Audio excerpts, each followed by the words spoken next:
మన కాదంబరి సిల్క్స్ లో flat 50% discount and 25,000 purchase మీద 2 కంచి కాటన్ సారీస్ ఉచితం.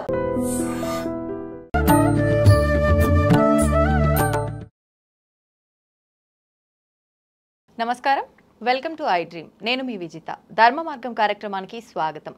మనకు వినాయక చవితి రాబోతోంది. వినాయక చవితి మన అందరము జరుపుకుంటాము, కానీ ఏ రకంగా జరుపుకోవాలి, మనం తెలిసి తెలియక ఎటువంటి తప్పులు చేస్తున్నాం వినాయక చవితికి సంబంధించి, ఇవన్నీ కూడా ఇప్పుడు గురుగారితో మాట్లాడి తెలుసుకుందాం. ప్రస్తుతం మనతో పాటు ఉన్నారు ప్రముఖ జ్యోతిష్యులు బ్రహ్మశ్రీ నందిపట్ల శ్రీహరి శర్మ గారు. ఇప్పుడు గురుగారితో మాట్లాడి అవన్నీ కూడా డీటెయిల్గా తెలుసుకుందాం.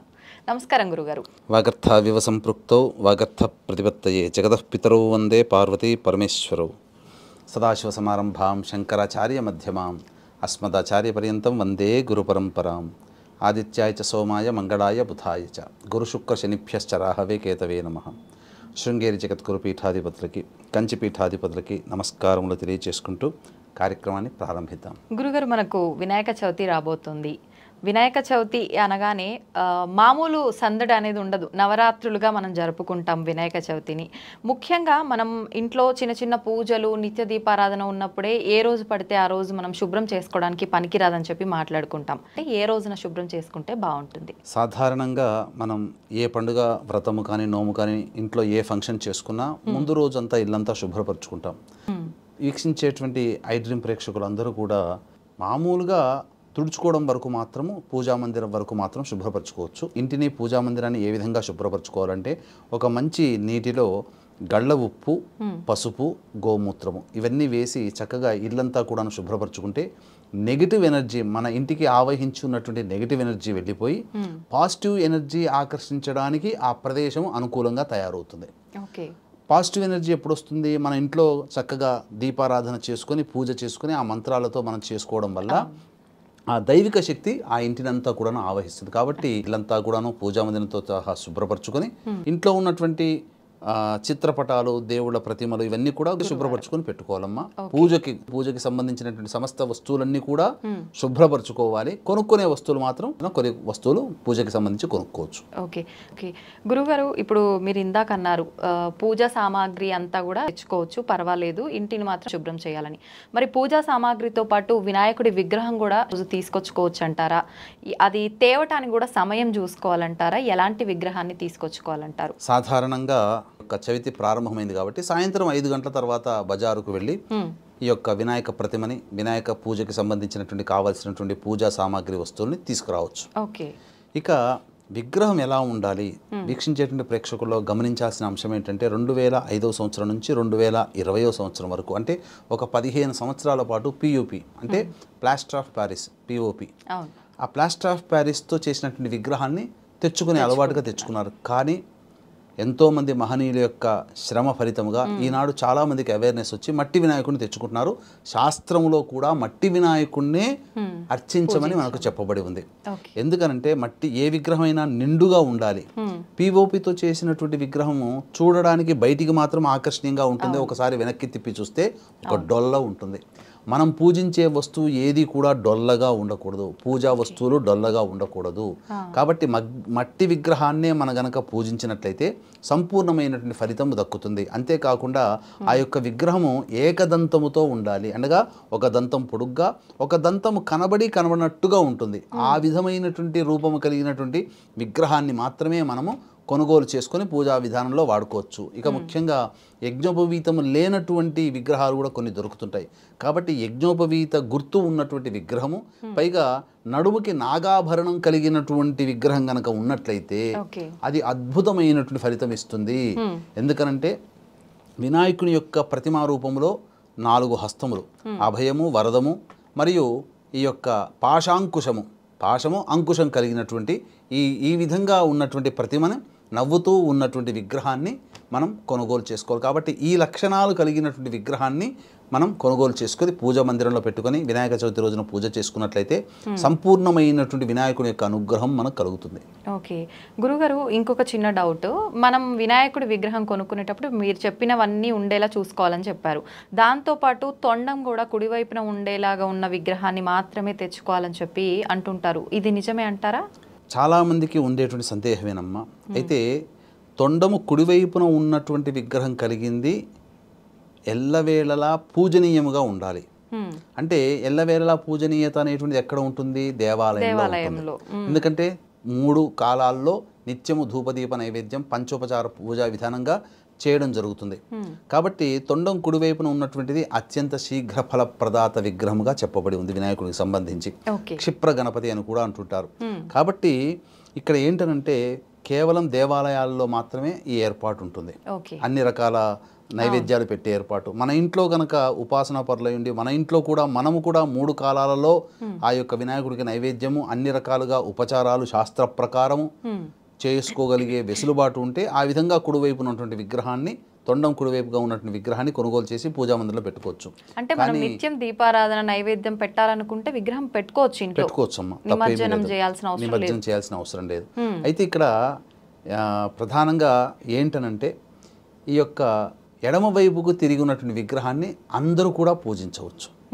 ఇది కూడా లక్ష్మీప్రదము లాంటిది, ఏం తప్పు కాదు. ఎందుకనంటే దీనికి అంత గొప్పగా పెద్దగా నియమాలంటూ ఏమీ లేవు. సాధారణంగా మనం చేసే పంచోపచారాలు పెట్టి ఆ విధంగా వినాయకుడిని పూజించడంలో ఎటువంటి దోషము లేదు. ఎడం వైపున ఎందుకంటే కలియుగము, అందున ప్రతి వాళ్ళకి రోజుకు లేస్తూనే ఉరుకుల పరుగుల జీవితం. ఆ ఉరుకుల పరుగుల జీవితంలో దైవానికి కేటాయించే సమయం తక్కువైపోయింది. కాబట్టి ఏ పని చేసినప్పటికీ కూడాను నిజాయితీగా భక్తి నిష్ఠతో గనక చేసినట్లయితే తప్పకుండా ఫలితం వస్తుంది. కానీ అంత భక్తి నిష్ఠ శ్రద్ధ ఇవన్నీ కూడా ఇప్పుడున్నటువంటి సామాన్య ప్రజలకి లేవు. కాబట్టి సాధారణంగా ఎడం వైపు తొండం ఉన్నటువంటి వినాయక విగ్రహాన్ని కనుక తెచ్చుకొని పూజించుకున్నట్లయితే మంచి ఫలితం కలుగుతుంది.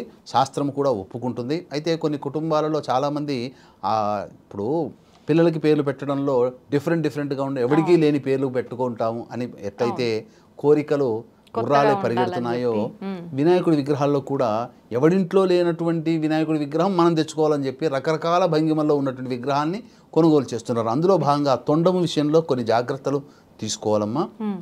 కొన్ని ఎలా ఉంటాయంటే తొండం అమృత కలశాన్ని పట్టుకొని ఇలా చుట్టినట్టుగా ఉండి కిందకి తొండం ఉన్నట్టుగా ఉంటుంది. కొన్ని ఏమో పైకి తొండంగా చూపినట్టుగా ఉంటుంది. ఎప్పుడు కూడా అలాంటి విగ్రహాన్ని కొనుగోలు చేయకూడదు. ఎందుకంటే తొండము కిందికిగా ఉన్నటువంటి విగ్రహం కొనుగోలు చేస్తే అది యోగ సంబంధించినటువంటి విగ్రహము, యోగనిష్టతో ఉన్నటువంటిది. తొండం పైకి ఉన్నటువంటిది అయితే అది తపోనిష్టతో కలిగినటువంటి విగ్రహము. కాబట్టి యోగనిష్టలో ఉన్నటువంటి వినాయకుడిని తపోనిష్టలో ఉన్నటువంటి వినాయకుడిని కనుక మనం కనుక పిలిచి ఆవాహన చేసి అతనికి యోగ తపోనిష్టలకి భంగం కలిగించామంటే ఆగ్రహానికి గురవుతాము. పైగా దేవతాగ్రహానికి గురైతే పూజ చేయడం వల్ల వచ్చే మంచి మాట దేవుడెరుగు, దానివల్ల చెడు ఫలితాలు కలుగుతాయి. కాబట్టి తొండము ఎడం వైపున ఉన్నటువంటి విగ్రహాన్నే మనం పూజా మందిరంలో సాధారణంగా మనం ఆ వినాయక చవితి రోజున కొనుగోలు చేసి ఆ యొక్క విధానంగా మనం పూజ చేసుకోవచ్చు. కుడివైపున ఉన్నటువంటి వాటికి కానీ తొండము దిగువన అనగా అధోముఖంగా చూస్తున్నట్టుగా ఊర్ధ్వముఖంగా పైకి చూస్తున్నట్టుగా ఉన్నటువంటి విగ్రహాన్ని మనం కొనుగోలు చేయకూడదు. ఓకే, చాలా మందిలో డౌట్ ఉంటుంది. అంటే కొంతమంది సాయంకాలమే విగ్రహ ప్రతిష్టాపన చేసి అప్పుడు పూజలు చేస్తుంటారు, పొద్దంతా చేయకుండా. కొంతమంది పొద్దున్నే సూర్యోదయంతో స్టార్ట్ చేస్తుంటారు పూజ. నిజంగా ఏ టైంలో చేసినప్పటికీ ఏ రోజున చేయాలంటారు? చేసేటప్పుడు సమయం చూసుకోవాలంటారా? ఓకే, అయితే మనకు ముద్గల పురాణాన్ని అనుసరించి వినాయక చవితి యొక్క పూజ ఈ యొక్క మధ్యాహ్న సమయంలో చేసుకోమన్నది. అంటే కాబట్టి ఎటువంటి సమయంలో అంటే రోజున ఉదయం 11 గంటల నుంచి 1:15 లోపల ఈ యొక్క వినాయక చవితి పూజ చేసుకోవచ్చు మనం. అయితే సాధారణంగా మంటపాలలో గనక ఉన్నటువంటి వాళ్ళు వినాయక చవితి పూజ అనేటువంటిది సాధారణంగా సాయంత్రం పూట చేస్తుంటారు. కాబట్టి సాయంత్రం పూట పంచమి తిథి వస్తుంది కాబట్టి అప్పుడు పూజ చేసుకుంటే ఫలితం ఉంటుందా అనే సంశయం కూడా చాలా మందికి ఉంటుంది. ఇందులో సంశయం పడాల్సిన అవసరం లేదు. సూర్యోదయానికి ఏ తిథి ఉందో ఆ రోజంతా కూడా ఆ తిథి మనం చెప్పుకుంటాం.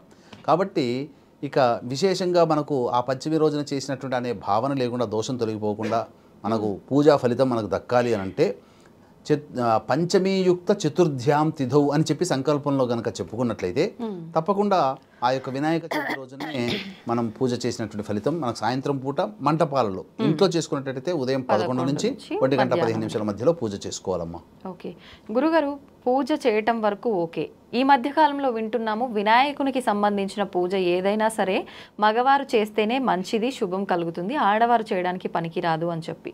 నిజంగా భగవంతుని పూజించడానికి ఆడ మగ అనే భేదం చూసుకోవాలంటారా? అటువంటిది ఏమీ లేదమ్మా. ఎందుకనంటే ఆడ మగ చిన్న పెద్ద వితంతువులు ఇలా అందరూ కూడా చేసుకోగలిగేటువంటి పూజ. వితంతువులు కూడా చేసుకోవచ్చమ్మా. అంటే ఏంటి, వితంతువులు కూడా చేసుకుంటే ఏంటంటే భవిష్యత్ ఉత్తర జన్మలో దీర్ఘాయుష్మంతుడైనటువంటి భర్తతో కలిసి పూజ చేసుకునే అర్హత కలిగినటువంటి జన్మ వితంతువు జన్మ ఎత్తుతుంది. కాబట్టి ఇక్కడ వితంతు అని చెప్పి చిన్నతనంగా చూడాల్సిన అవసరం లేదు, పూర్వ సువాసినులు అని అనవచ్చు. ఎందుకంటే ప్రతి వాళ్ళు మానవులే కాబట్టి కొన్ని కర్మవశాత్తు కొన్ని ఇబ్బందులు కలుగుతాయి జీవితంలో, అంత మాత్రాన వాళ్ళని తీసిపోలేరు. అలాగే రావణుడి యొక్క తల్లి కైకసి మహాశివ భక్త పరాయణురాలు. మరి ఆమె ప్రతిరోజు కూడాను సముద్రం దగ్గరికి వచ్చి సైక తెలంగాణ ఏర్పాటు చేసి పూజ చేసింది అనంటే ఆమె ఖచ్చితంగా పూజ చేసే ముందు గణపతి పూజ చేసి ఉంటుంది కదా. ఎందుకంటే ఆమె ప్రతిరోజు శివార్చన చేసేది, శివాభిషేకం చేసుకునేది, ఖచ్చితంగా గణపతి పూజ. కాబట్టి వీక్షించేటువంటి ప్రేక్షకులు వితంతువులు కూడా చేసుకోవచ్చు. అయితే ఇక్కడ ప్రధానంగా మగవాళ్లే చేసుకోవాలి, ఆడవాళ్ళు చేయకూడదు అనేటువంటి యొక్క ప్రచారం చాలా ప్రసార మాధ్యమాల్లో జరుగుతుంది. పురుషులు కాకుండా స్త్రీలు కూడా ఈ యొక్క పూజ చేసుకోవచ్చు. ఎందుకనంటే ఇది అందరికీ సంబంధించినటువంటి పూజ కాబట్టి అన్ని సంశయాలు వదిలి స్త్రీ పురుష భేదం లేకుండా అన్ని వర్ణాల వారు, అన్ని కులాల వారు, మతాల వారు కూడా ఈ పూజ చేసుకోవచ్చు. ఓకే గురుగారు, నేనే అడగాలనుకున్నా యాక్చువల్గా వితంతువుల గురించి పూజ చేయొచ్చా అని. దాంతోపాటు ఆడవారు బహిష్టు సమయంలో కానీ ఏటి సూతకంలో ఉన్న వాళ్ళు కానీ ఇలాంటి వాళ్ళు కూడా ఆ కుటుంబ సభ్యులు ఈ పూజా విధానాన్ని ఆచరించవచ్చు అంటారా?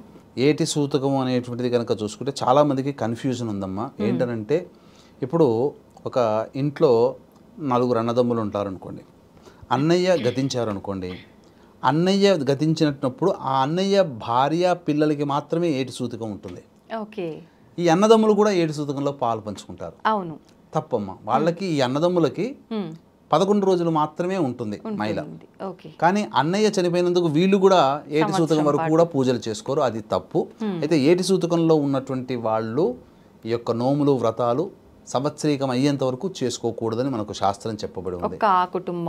మరి అటువంటి వాళ్ళు ఎలా దేవుని పూజ అంటే దేవుని పూజ జరుగుతున్న ప్లేస్లోకి వెళ్ళి చూడవచ్చు.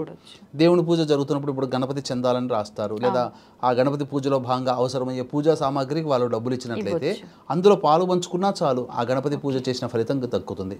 అది మరి గర్భిణీ స్త్రీలు ఉన్న వాళ్ళు, గర్భిణీ స్త్రీలు ఉన్నటువంటి వాళ్ళకైతే ఒక ధర్మశాస్త్రాలు, కొన్ని ధర్మశాస్త్రాల ప్రకారము 5వ నెల వచ్చిన తర్వాత, కొన్ని ధర్మశాస్త్రాల ప్రకారం 7వ నెల వచ్చిన తర్వాత పురిటి సూతకం ఉంటుంది. కాబట్టి ఆయా ప్రాంత ఆచారాన్ని బట్టి ఈ యొక్క సంబంధించినటువంటి ఏటి సూతకంలో ఉన్న వాళ్ళు సంవత్సరం పాటు చేసుకోకూడదు. గర్భిణీ స్త్రీలు కూడా ఆ యొక్క ఆచార సాంప్రదాయాన్ని అనుసరించి 7వ నెల పడ్డ తర్వాతనైనా 5వ నెల పడ్డ తర్వాతనైనా ఈ విధంగా పూజకి అర్హురాలు కారు కాబట్టి మీ భర్త చేతగా ఈ యొక్క కార్యక్రమ విధానాన్ని చేసుకోవచ్చు. అలాగే బహిష్టు అయినటువంటి, ఎందుకంటే ఎంతో ఆశతో ప్రేమతో ఇంటిల్లి పాదులందరూ కూడా ముఖ్యంగా ఇల్లాలు ఎంతో కష్టపడి ఇల్లునంతా శుభ్రం చేసుకుని పూజా మందిరాన్ని ఏర్పాటు చేసి భర్త పిల్లలతో కలిసి ఆనందంగా ఈ యొక్క వ్రతాన్ని చేసుకోవాలనే ఆలోచన చాలామంది స్త్రీలకు ఉంటుంది. కానీ ప్రకృతి ధర్మం, మనం పిలిస్తే వచ్చేది కాదు, పొమ్మంటే పోయేది కాదు. కాబట్టి ప్రకృతి ధర్మంగా వచ్చేటువంటి దాన్ని మనం ఆపలేము. కాబట్టి ఆ విధంగా ప్రకృతి ధర్మంగా వచ్చినటువంటి రజస్వల బహిష్టు సమయంలో ఆ యొక్క ఇంటిలో పూజా మందిరంలో ఆ స్త్రీ ఎప్పుడు కూడాను తిరగాడకూడదు, ఏ వస్తువును కూడా ముట్టుకోకూడదు. ఈ యొక్క స్త్రీకి 3 రోజుల వరకు నిషేధం అనేటువంటిది ఉంది, అసలు ఇంట్లో ఏ విధంగా కూడా కలపకూడదు. 4వ రోజున ఇంటిని శుభ్రం చేసుకోవడానికి, 5వ రోజున పూజాది కార్యక్రమాలు చేసుకుని పాలు పంచుకోవడానికి ఈ యొక్క సంబంధించినటువంటి శాస్త్రం వెసులుబాటు కలిగించింది. కాబట్టి బహిష్టు అయినటువంటి స్త్రీలు ఈ యొక్క పూజా విధానంలో పాల్గొనకూడదు, ఆ పూజా విధానం దరిదాపుల్లో కూడా ఉండకూడదు అని చెప్పవచ్చు. గురుగారు, వినాయకుడి పూజ అనగానే ముఖ్యంగా పత్రాలతో 21 పత్రాలతో స్వామివారిని ఆ రోజు అర్చిస్తూ ఉంటాము. అయితే ప్రత్యేకంగా ఆ 21 పత్రాలతోటే పూజ చేస్తేనే ఆ ఫలితం అనేది మనకు వస్తుందా? ఒకవేళ ఆ పత్రాలు దొరకని పక్షంలో 21 పత్రాలతో చేయలేని వారు అంతే ఫలితాన్ని పొందాలంటే దానికి ఇంకొక ఉపాయం ఏదైనా ఉందంటారా? మనకు వినాయక చవితిలోనే పత్రి పూజ అనేటువంటిది ఒక వినాయక చవితిలోనే ఉంటుంది. 21 పత్రాలు, 21 పత్రాలు. అయితే ఈ 21 పత్రాలు అనేటువంటివి ప్రస్తుత కాలంలో చాలా మటుకు దొరకట్లేవు. పల్లెటూళ్ళలో ఉన్న వాళ్ళకే దొరకట్లేదు. మరి అటువంటిది సిటీ ప్రాంతంలో ఉన్నటువంటి వాళ్ళకి దొరకవు. కాకపోతే చాలా మంది ఆ యొక్క పత్రాల పేరున చెప్పి పిచ్చి పిచ్చి మొక్కల యొక్క ఆకుల్ని తెప్పుకొని వచ్చి, వేర్లను తెప్పుకొని వచ్చి, కాండాలను తెప్పుకొని వచ్చి ఇవే పత్రాలంటే పూజ చేసుకుని అని అంటున్నారు. మనం గుడ్డిగా వెళ్ళి ఆ పత్రాన్ని తెచ్చుకుంటున్నాం. కానీ తెలిసి చేసినా తెలియక చేసినా, తెలిసి ముట్టుకున్నా తెలియక ముట్టుకున్నా నిప్పే కదమ్మా. కాబట్టి అందులో కొన్ని మాత్రమే ఉపయోగపడేటువంటివి ఉంటాయి. కాబట్టి ఇటువంటి సంశయం ఉన్నటువంటి వాళ్ళు ఏం చెయ్యాలి? ఏ పత్రంతో పూజ చేసినట్లయితే 21 పత్రాలతో చేసినటువంటి పూజా ఫలితం దక్కుతుందనంటే దూర్వా పూజ అని మనకు శాస్త్రంలో చెప్పబడి ఉంది. అంటే దూర్వా అంటే గరిక. కాబట్టి గరికని సాధారణంగా ఏం చేస్తారంటే కొట్లలో కొనుక్కొచ్చుకోవడమో లేకపోతే ఇంటి చుట్టుపక్కల ఎక్కడైనా కనబడితే తీసుకొని రావడం జరుగుతుంది.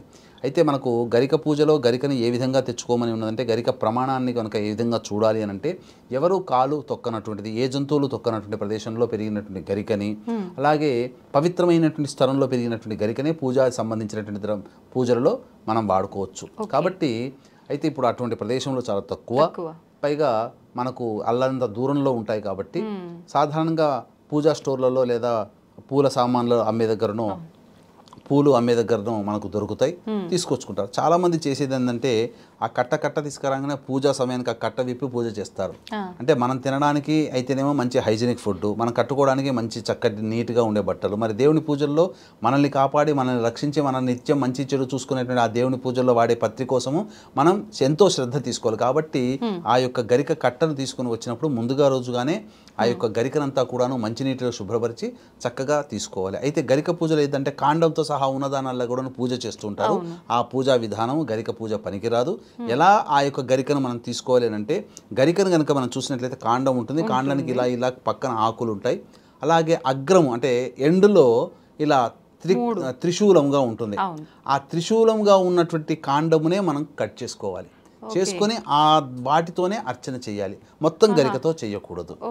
కాబట్టి ఆ విధంగా గరికను మనం పట్టుకోవాలి. 21 నామాలతో చేయాల్సింది కాబట్టి మొదటి 10 నామాల వరకు 2 దూర్వాంకురాలు 2 గరిక పోచలు తీసుకొని ఒక్కొక్క నామం చెబుతూ 2 గరిక పోచలు వేయాలి. అలా 10 నామాలకు అయ్యేసరికి ఎంత అవుతుంది? 20 అవుతుంది. తర్వాత మిగిలిన 11 నామాలు ఒకసారి చెప్పి ఒక గరిక పోచ కనుక పెడితే 21 గరిక పూజ 21 నామాలతో పూజ చేసినటువంటి ఫలితం, 21 పత్రాలతో పూజ చేసినటువంటి ఫలితం. కాబట్టి మనం 2 చొప్పున ఒక్కొక్క నామానికి 10 నామాలకి చేస్తాం కదా, ఆ 2 ఏంటనంటే మనం మనసులో స్మరించుకోవాలి. ఏమని? ఆ 2 పత్రాలు, మొదటి 2 పత్రాలు సమర్పయామి అని చెప్పి ఇవ్వడం. అలాగే ఇంకా 2 గరిక పూజలు తీసుకొని తర్వాత 3-4 పత్రాలని మనసులో తలుచుకొని సమర్పయామి, ఆ విధంగా చేయాలి. ఇక 10 అయిపోతే 20 అయిపోతుంది. ఇక మిగిలిన 11 నామాలు ఉచ్చరించి ఆఖరిన మిగిలినటువంటి పత్రం ఏదైతే ఉంటుందో దాన్ని స్మరించుకొని ఆ యొక్క 11 నామాలు చెప్పి ఒక గరిక పూజ వేస్తే 21 పత్రాలతో పూజ చేసినటువంటి ఫలితం మనకు దక్కుతుంది. శరన్నవరాత్రుల సందర్భంగా అమ్మవారి యొక్క అనుజ్ఞ మేరకి ఆశ్వీజ పౌర్ణమి నుంచి సంవత్సరం పాటు మా పీఠం ఆధ్వర్యంలో మీ కుటుంబ సభ్యుల యొక్క గోతనామాదులతో, అనగా ముఖ్యంగా మనకు ఆరోగ్యం ఉంటేనే అన్ని రకాల యోగాలు కానీ ఏదైనా ఆశయాలు సాధించుకోగలుగుతాం. కాబట్టి గండాంత దోషాలు, అపమృత్యు భయ దోషాలు తొలగిపోవడం కోసం మృత్యుంజయ హోమం, అలాగే వృషభ మిథున కర్కాటక సింహతుల వృశ్చిక మకర కుంభమీన రాశుల్లో జన్మించిన వారికి శనిదోష నివారణకై శనిదోష నివారణ హోమాలు, మనిషికి జాతకరీత్యా ఏవైనా కానీ 6 రకాల సమస్యలు ఎక్కువగా ఉంటాయి. అవి విద్య, వివాహ, ఉద్యోగ, దాంపత్య, సంతాన, అనారోగ్య సమస్యలు. కాబట్టి వీటి నివారణ కోసం 18 రకాల హోమాదులు ప్రతి నెల ఒక్కొక్క పుణ్యక్షేత్రంలో ఒక్కొక్క పుణ్యతిథి రోజున జరిపించడం జరుగుతుంది. సామాన్య మానవుడు కూడా పాల్గొనే విధంగా ఈ యొక్క కార్యక్రమ రూపకల్పన చేయడం జరిగింది. ఈ యొక్క కార్యక్రమ తదనంతరం మీకు అందరికీ కూడా వీడియోలు కూడా పంపడం జరుగుతుంది. కాబట్టి అవకాశం ఉన్న వాళ్ళు ఈ యొక్క సంవత్సరం పాటు మా ఆధ్వర్యంలో జరిగేటువంటి కార్యక్రమాల్లో గోత్రనామాలు నమోదు చేసుకోదలిచిన వాడు కార్యక్రమ తదనంతరం కాంటాక్ట్ చేసి పూర్తి వివరాలు తెలుసుకోవచ్చు. తులసి దళాలని మనం మామూలుగా పూజల్లో వాడుతూ ఉంటాము, కానీ వినాయకుడి పూజలో మాత్రం తులసి దళాలు వాడటానికి వీల్లేదని చెప్పి అంటూ ఉంటారు. నిజంగానే వాడకూడదంటారా? రీజన్ ఏంటి? ఈ యొక్క తులసి అనేటువంటిది మనకు ప్రధానంగా చూసుకున్నట్లయితే విష్ణుడికి భార్యగా ఉండాలని, భర్తగా విష్ణువుని పొందాలనే నియమంతో బ్రహ్మగూర్చి ఘోర తపస్సు చేస్తేగా బ్రహ్మ ప్రత్యక్షమయ్యి బద్రికాశ్రమంలో విష్ణు భగవానుడు నీ కోసం వస్తాడమ్మా, నీవు అక్కడ బద్రికాశ్రమానికి వెళ్ళు, విష్ణు భగవానుడు రాగానే నిన్ను గుర్తించి నిన్ను వివాహం చేసుకుంటాడు అని చెప్పి చెప్తుంది. అని వరం ఇచ్చేసేసరికి ఈ తులసి స్త్రీ రూపంలో ఉన్నటువంటి తులసి బద్రికాశ్రమానికి వెళుతుంది. అంతటా కొంత కాలానికి ఎదురు చూస్తూ ఉన్నది విష్ణు భగవానుడు వస్తాడేమో అని చెప్పి. అయితే సాధారణంగా గణాధిపత్యం కలిగినటువంటి వినాయకుడు కొన్ని రోజుల తర్వాత చక్కగా మంచి వేషధారణతో ఉండి గంధ పుష్పమాలికలు మెడలో వేసుకొని ఆ విధంగా బద్రికాశ్రమంలో విహరిస్తున్నాడు గంగా నదీ తీరంలో. విహరించేసరికి ఆ సమయానికి తులసి వచ్చినటువంటి సందర్భంగా చూసి విచిత్రమైనటువంటి రూపం కలిగినటువంటిది చూసి విష్ణువే నన్ను పరీక్షింపదలిచి ఈ రూపంలో వచ్చాడని చెప్పి భావన చేసుకుని గణపతి వెంట పడిందట, నన్ను పెళ్లి చేసుకో అని. అన్న తర్వాత అతను వినాయకుడు జరిగినదంతా కూడా గమనించి విష్ణువు ఎవరయ్యా అంటే నాకు తండ్రితో సమానం, విష్ణువుని పెళ్లి చేసుకోవాలని అనుకుంటుంది కాబట్టి ఈమె తల్లితో సమానం కాబట్టి నేను చేసుకోనమ్మా అని అనడం. ఆ విధంగా చెప్పేసేసరికి ఎంత చెప్పినా కానీ వినకపోయేసరికి ఆ యొక్క వినాయకుడికి కోపం వచ్చి భూలోకంలో వృక్షజాతిలో పుట్టుగాక అని చెప్పి శాపం ఇచ్చేస్తాడు. తర్వాత తులసి మాత కూడా కోపగించుకొని నీకు 2 పెళ్ళిళ్ళు జరుగుగాక అని చెప్పి శాపం ఇచ్చేస్తుంది. ఇది జరిగిన తర్వాత అప్పుడు కొంత ఇబ్బంది పడ్డ తర్వాత అనగా బాధపడ్డ తర్వాత అమ్మ నీవు నాకు తల్లితో సమానరాలు అమ్మ, విష్ణువు ఎవరో కాదు నాకు తండ్రి, అతన్ని పెళ్లి చేసుకోవాలనుకున్నావు, నువ్వు తల్లితో సమానం, నేను విష్ణువు కాదో మొర్రో అంటే కూడా నువ్వు పట్టుబట్టి నా వెంట పడ్డావు కాబట్టి నేను శాపం ఇవ్వాల్సి వచ్చింది, నువ్వు ప్రతిశాపం ఇచ్చావు, జరగక మానదు, ఇక అనుభవించాల్సిందే అని చెప్పంగానే అప్పుడు ఇక తులసీదేవిని చూసి ఇక నా యొక్క పూజల్లో నీ యొక్క పత్రాన్ని వాడకూడదు అని చెప్పి నిషేధం చేస్తాడు. ఎందుకు నిషేధం చేస్తాడు అంటే అక్కడ ఏం కోపం కాదమ్మా, తల్లితో సమానురాలైనటువంటి పత్రాన్ని కొడుకు పూజల్లో వాడవచ్చునా? ఇప్పుడు తల్లి వచ్చి ఎక్కడైనా కొడుకుకి నమస్కారం చేస్తుందా? కొడుకే తల్లికి నమస్కారం చేయాలి. తులసిని పూజించాల్సినటువంటి వినాయకుడు తన వినాయకుడి పూజలో తులసిని ఇష్టపడడు పూజ చేయడానికి, కానీ సంవత్సరంలో ఒక రోజు వచ్చే వినాయక చవితి రోజున మాత్రం తులసి పత్రంతో పూజ చేయవచ్చని శాస్త్రం చెప్పబడ్డది. ఇక ఏ రోజుల్లో కూడా ఎప్పుడు కూడా తులసితో గణపతికి పూజ చేయకూడదు, నిషేధము. దానివల్ల దుష్ప్రభావాలు కలుగుతాయని చెప్పవచ్చు. ఓన్లీ చవితి రోజు మాత్రం పర్వాలేదు చేయొచ్చు. వినాయక చవితి, అది కూడా వినాయక చవితి రోజు ఏదో ఒక కారణం చేత మనకు వినాయక చవితి రోజు వినాయకుడి పూజ చేయటానికి వీలు కాకపోతే మరి ఇంకొక రోజు ఎప్పుడైనా చేసుకునే అవకాశం ఉందంటారా? అలా మన శాస్త్రంలో ఉందా? ఇప్పుడు ఇక్కడ పూజ సమయానికి చేయలేకపోవడం అనేటువంటిది మన యొక్క కర్మ దోషము కాబట్టి చేసుకోవాలి పూజ అనేటువంటి మనసులో ఉంటుంది.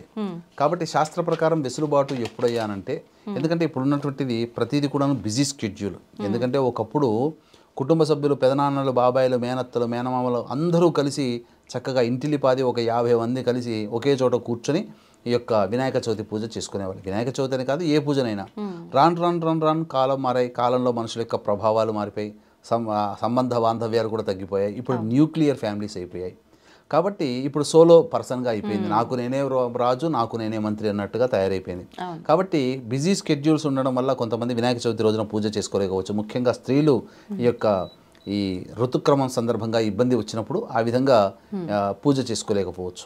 కాబట్టి అటువంటి వాళ్ళు ఏం చేయాలంటే, భాద్రపద మాసము పౌర్ణమి తర్వాత వచ్చే సంకష్టహర చతుర్థి రోజున, వినాయక చవితి రోజున ఈ విధంగానైతే మనం పూజ చేసుకొని దైవానుగ్రహాన్ని పొందుతామో ఆ విధంగా సంకష్టహర చతుర్థి భాద్రమాసంలో పౌర్ణమి తర్వాత వచ్చేటువంటి రోజున పూజ చేసుకొని ఆ దైవానుగ్రహాన్ని పొందవచ్చు. వినాయక చవితి రోజున చేసినటువంటి పూజా ఫలితమే మనం పొందుతామని చెప్పవచ్చు. అంటే ఆ రోజు విగ్రహం పెట్టి అలానే చేసుకోవచ్చు.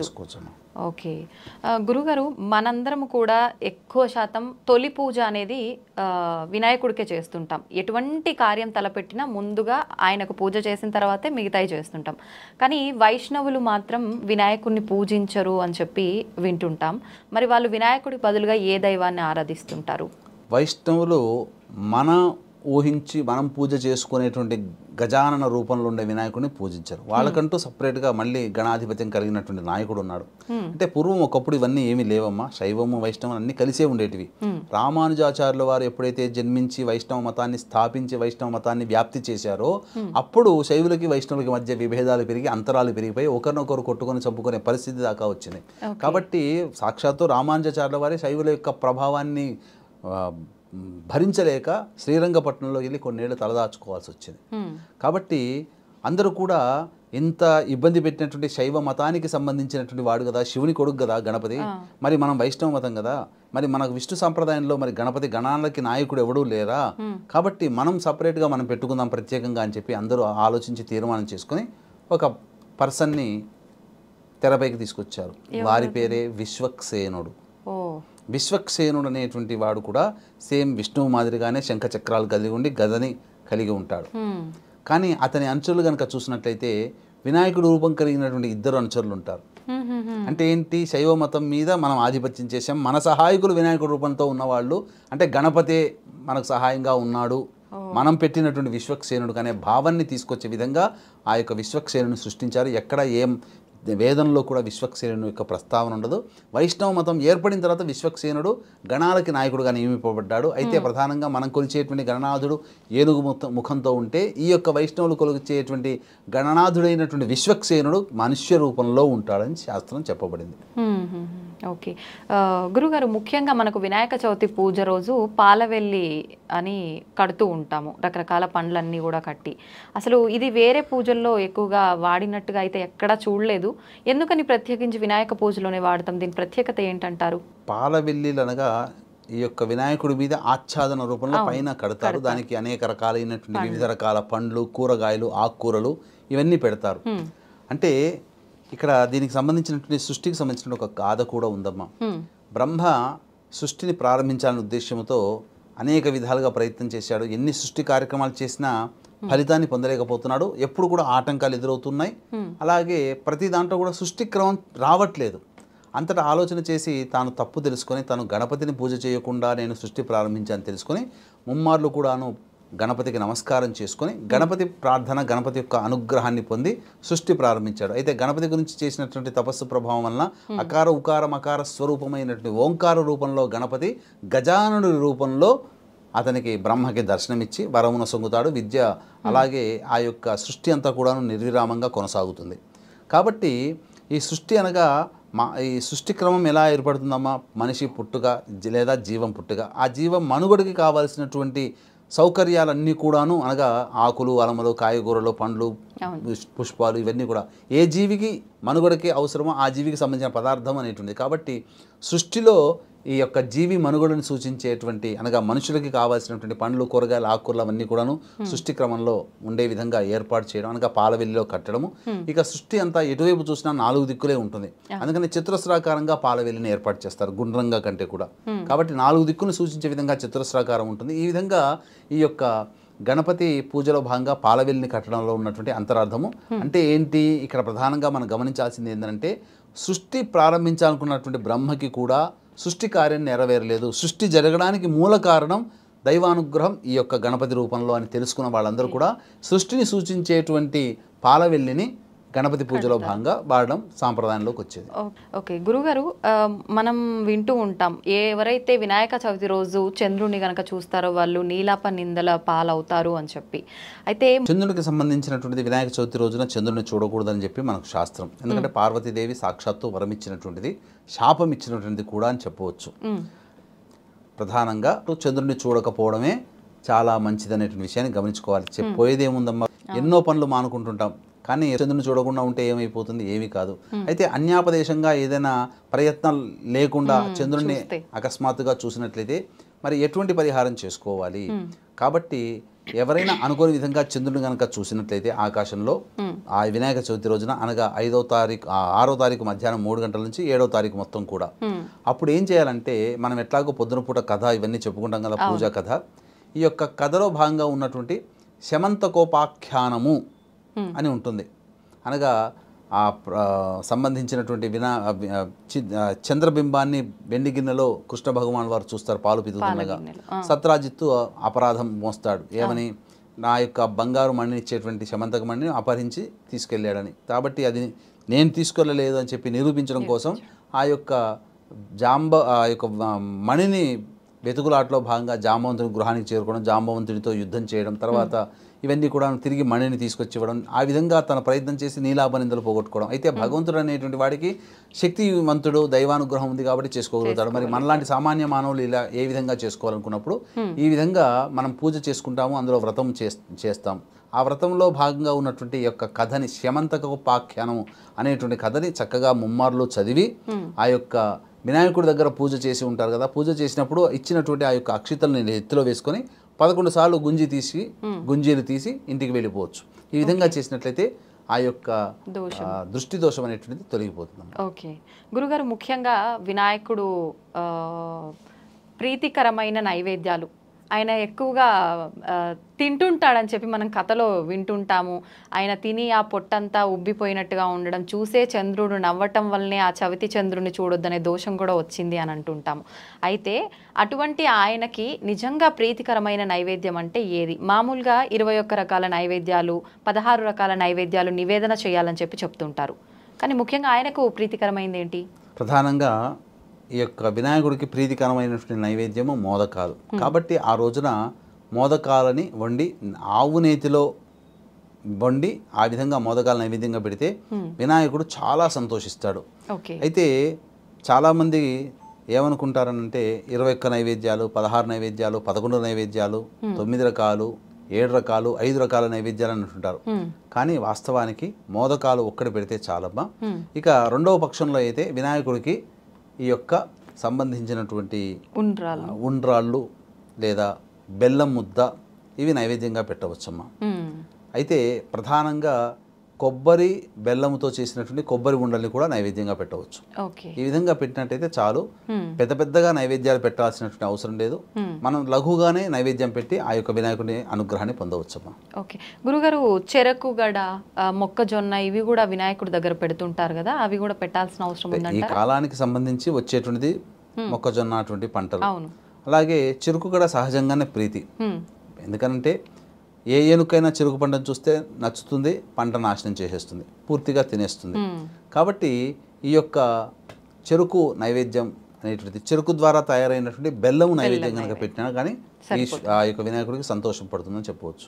సంతోషం గురుగారు, చాలా మంచి విషయాలు తెలియజేశారు. కొన్ని అంటే అసలు చాలా మందికి తెలీదు ఇలా చెయ్యొచ్చా ఇలా చేయకూడదా అని చెప్పి. చాలా మంది వినాయక చవితి రోజు పాలవెల్లి లేకుండానే పూజ కూడా చేస్తుంటారు. అసలు నిజంగా పాలవెల్లి ఎందుకు పెట్టాలి, ఇలాంటి ఆసక్తికర విషయాలన్నీ కూడా మా అందరికీ తెలియజేసినందుకు ధన్యవాదాలు గురుగారు. సాధారణంగా మనందరం కూడా వినాయక చవితి రోజు అష్టోత్తర పూజ చేస్తూ ఉంటాము. కానీ మనం అనుకున్న సంకల్పం నెరవేరి అనుకున్న పనులు తొందరగా జరిగి నెరవేరాలన్నా, ఆయన అనుగ్రహం మనందరికీ చక్కగా ఉండాలన్నా కూడా ఎటువంటి అష్టోత్తరంతో పూజ చేస్తే బాగుంటుందంటారు, రెగ్యులర్గా చేసేది కాకుండా? ఇక్కడ ప్రత్యేకంగా ఏ దేవత పూజ చేసినప్పటికైనప్పటికీ కూడానమ్మా షోడశోపచార విధానంగా పూజ చేస్తారు ఎక్కడైనా కానీ. ఈ షోడశోపచార విధానంలో దేవత ఆహ్వానము, ప్రాణప్రతిష్ఠ, స్నానము, వస్త్రము, యజ్ఞోపవీతము, గంధము, అలంకరణము ఇవన్నీ సాధారణంగా చేసేది. కానీ ఈ షోడశోపచారాల్లో ప్రత్యేకమైనది, గుండెకాయ లాంటిది, అత్యంత దేవతకి అత్యంత ప్రీతికరమైనటువంటిది అష్టోత్తర పూజ. ఈ యొక్క ప్రతి దేవత పూజ చేసుకునేటప్పుడు అష్టోత్తర పూజ చేసుకుంటుంటాం. ఒక్కొక్క దేవతకి ఒక్కొక్క అష్టోత్తరం ఉంటుంది. ఈ యొక్క గణపతికి గకార అష్టోత్తరం అనేటువంటిది ఉందమ్మా, చాలా ప్రభావవంతమైనది. ఈ యొక్క గకార అష్టోత్తరముతో పూజ చేసినటువంటి ఎవరైతే పూజ చేసుకుంటారో వాళ్ళకి ఆ వినాయకుని యొక్క అనుగ్రహం సంపూర్ణంగా కలుగుతుంది. మరి వేల సంవత్సరాల నుంచి ఇప్పుడు మనం సాధారణంగా చేసుకునే అష్టోత్తర పూజ ఉంది కదా అని అంటే అది ఉంది. కాబట్టి ఈ యొక్క వినాయక చవితి రోజున పూజ చేసుకునేటువంటి వాళ్ళు సాధారణంగా వ్రతకల్పనలో ఉన్నటువంటి గణపతి అష్టోత్తర పూజ చేసుకోవచ్చు. కానీ ప్రత్యేకించి గకార అష్టోత్తరం అంటే గణపతి అంటేనే ఓం గం గణపతయే నమః అంటే గా అనే అక్షరం ఈ యొక్క గణపతికి సంబంధించినటువంటిది. ఈ యొక్క అష్టోత్తరము ప్రతి నామము కూడా మొదలు గా అనే అక్షరంతో ప్రారంభమవుతుంది. కాబట్టి గణపతికి అత్యంత ప్రీతికరమైనటువంటిది ఈ గకార గణపతి యొక్క అష్టోత్తర పూజ ఎవరైతే చేసుకుంటారో, సాధారణంగా గణపతి ఉపాసన చేసుకుంటారు కదా, మూలమంత్ర ఉపాసన. ఆ మూలమంత్ర ఉపాసనలో 1000 సార్లు జపం చేస్తే ఎంత ఫలితం ఉంటుందో ఈ గకార అష్టోత్తరంతో ఒక్కసారి పూజ చేసినా, ఈ గకార అష్టోత్తరాన్ని ఒక్కసారి చదివినా అంతే ఫలితం వస్తుంది. కాబట్టి సామాన్య మానవులకి కూడా ఉపాసనా పరులు చేసినటువంటి మంత్రం యొక్క ఫలితాన్ని ఏ విధంగా పొందుతారో అటువంటిది కూడా ఈ సామాన్య మానవులు కూడా అందించాలనేటువంటి యొక్క సదుద్దేశంతో ఈ యొక్క గకార అష్టోత్తర పూజ మన ఐడ్రీమ్ ప్రేక్షకులకి అందివ్వదలిచామమ్మా. కాబట్టి వీక్షించేటువంటి ప్రేక్షకులు ఈ యొక్క వీడియోని మీరు లైక్ చేసుకొని సేవ్ చేసుకోండి, లేదా మీ యొక్క బంధువులకు అందరికీ కూడా ఈ వీడియో షేర్ చేయండి. ఎందుకనంటే మీరు సాధారణంగా గణపతి పూజ చేసుకుంటుంటారు. ఆ గణపతి పూజలో ఉన్నప్పుడు ఆ పూజలో భాగంగా షోడశోపచార పూజలో భాగంగా అష్టోత్తరం వచ్చినప్పుడు ఆగిపోండి. ఈ వీడియో మీరు సేవ్ చేసుకుంటారు కదా, దాన్ని మళ్ళీ ఆన్ చేసుకోండి. అప్పుడు నేను నామాల్ని చక్కగా స్పష్టంగా చదువుతాను. ప్రతి నామాన్ని మీరు వింటూ ఆ యొక్క నామాన్ని గణపతికి ఆ పూజ చేస్తున్న భావంతో ఒక్కొక్క అష్టోత్తరంతో అనగా ఒక్కొక్క నామంతో పూజ చేస్తుంటా. మీరు కూడా ఆ విధంగా అష్టోత్తర పూజ చేసుకోవచ్చు. అయితే వీక్షించేటువంటి ప్రేక్షకులకి గమనిక, శరన్నవరాత్రుల సందర్భంగా అమ్మవారి యొక్క ఆజ్ఞ మేరకు ఈ యొక్క ఆశ్వీజ మాసం పౌర్ణమి నుంచి మళ్ళీ తిరిగి వచ్చే సంవత్సరం భాద్రపద మాసం పౌర్ణమి వరకు కూడా సంవత్సరం పాటు మీ కుటుంబ సభ్యుల గోతనామాదులతో హోమాది కార్యక్రమాలు చేయడం జరుగుతుంది. అందులో భాగంగా ప్రతి మనిషి కూడాను ఆరోగ్యంగా ఉండాలి, గండ దోషాలు తొలగిపోవాలి, అపమృత్యు భయ దోషాలు తొలగిపోవాలి. ప్రతి పుట్టిన రోజున ఖచ్చితంగా ఈ యొక్క మృత్యుంజయ హోమం చేసుకోమన్నది. కాబట్టి మృత్యుంజయ హోమము, వృషభ, మిథున, కర్కాటక, సింహతులు, వృశ్చిక, మకర, కుంభమీన రాశుల్లో జన్మించినటువంటి వారికి శనిదోష నివారణ హోమాలు, మరియు ఏ వ్యక్తికైనప్పటికీ కూడా జాతకరీత్యా 6 రకాల సమస్యలు ప్రధానంగా ఉంటాయి. అవి విద్య, వివాహ, ఉద్యోగ, దాంపత్య, అనారోగ్య సమస్యలు. కాబట్టి వీటికి 18 రకాల హోమాదులు ఈ యొక్క కార్యక్రమంలో భాగంగా చేయించడం జరుగుతుంది. ఒక్కొక్క పుణ్యతిథి, ఏకాదశ, పౌర్ణమ, మాస శివరాత్రి, ఏదైనా ఒక పర్వదినం రోజున చేయించడం ఒక్కొక్క పుణ్యక్షేత్రంలో జరుగుతుంది. కాబట్టి పూజ జరిగిందంతా కూడా మీకు వీడియో పంపించడం జరుగుతుంది. అతి సామాన్య మానవుడు కూడా ఈ యొక్క కార్యక్రమంలో కుటుంబ సభ్యుల గోతనామాలు నమోదు చేసుకునే అవకాశం ఉంది. కాబట్టి అవకాశం ఉన్నవాళ్ళు ఈ యొక్క కార్యక్రమం తదనంతరం కాంటాక్ట్ చేసి పూర్తి వివరాలు తెలుసుకోవచ్చు. ఇక మనం లేట్ చేయకుండా ఆ గకార అష్టోత్తర పూజా విధానంలో భాగంగా ఈ అష్టోత్తర నామాన్ని మీకు స్పష్టంగా చదివి వినిపిస్తాను. ఆ నామం చదువుతూ ఆ మనసులో వింటూ ఆ గణపతికి అష్టోత్తర పూజ చేసుకోండి. మనం చూసినట్లయితే ఓం గకార రూపాయ నమః, ఓం గంబీజాయ నమః, ఓం గణేశాయ నమః, ఓం గణవందితాయ నమః, ఓం గణాయ నమః, ఓం గణ్యాయ నమః, ఓం గణనాతీత సద్గుణాయ నమః, ఓం గగనాదికసృజే నమః, ఓం గంగాసుతాయ నమః, ఓం గంగాసుతార్చితాయ నమః, ఓం గంగాధర ప్రీతికరాయ నమః, ఓం గవీషేఢ్యాయ నమః, ఓం గదాపహాయ నమః, ఓం గదాధరసుతాయ నమః, ఓం గద్యపద్యాత్మక కవిత్వదాయ నమః, ఓం గజస్యాయ నమః, ఓం గజలక్ష్మీపతే నమః, ఓం గజవాజిరథప్రదా ఓం గజవాజిరథప్రదాయ నమః, ఓం గంజానిరతశిక్షాకృతయే నమః, ఓం గణితజ్ఞాయ నమః, ఓం గండదానాంచితాయ నమః, ఓం గంత్రే నమః, ఓం గండోపలసమాకృతయే నమః, ఓం గగనవ్యాపకాయ నమః, ఓం గమ్యాయ నమః, ఓం గమనాదివివర్జితాయ నమః, ఓం గండదోషహరాయ నమః,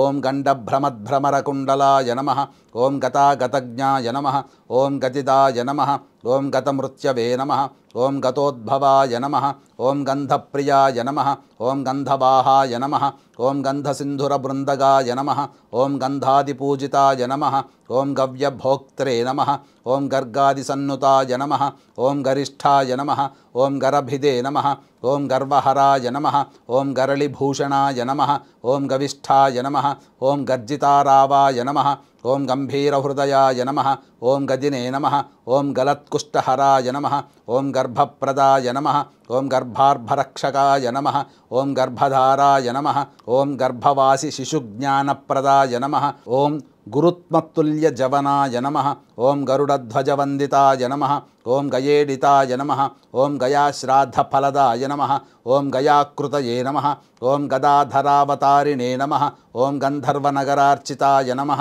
ఓం గంధర్వగానసంతుష్టాయ నమః, ఓం గరుడాగ్రజవందితాయ నమః, ఓం గణరాత్రసమారాధ్యాయ నమః, ఓం గర్హణాస్తుతిసామ్యధియే నమః, ఓం గర్తాభనాభయే నమః, ఓం గవ్యూతిదీర్ఘతుండాయ నమః, ఓం గభస్తిమతే నమః, ఓం గర్హితాచారదూరాయ నమః, ఓం గరుడోపలభూషితాయ నమః, ఓం గజారి విక్రమాయ నమః, ఓం గంధమూషవాజినే నమః, ఓం గతశ్రమాయ నమః, ఓం గవేషణీయాయ నమః, ఓం గహనాయ నమః, ఓం గహనస్థమునిస్తుతాయ నమః, ఓం గవయచ్ఛిదే నమః, ఓం గండకభిదే నమః, ఓం గహ్వరాపధవారణాయ నమః, ఓం గజతంతాయుధాయ నమః, ఓం గర్జద్రిపుఘ్నాయ నమః, ఓం గజకర్ణికాయ నమః, ఓం గజచర్మామయచ్ఛేత్రే నమః, ఓం గణాధ్యక్షాయ నమః, ఓం గణార్చితాయ నమః, ఓం గణికానర్తనప్రీతాయ నమః, ఓం గచ్చతే నమః, ఓం గంధఫలీప్రియాయ నమః, ఓం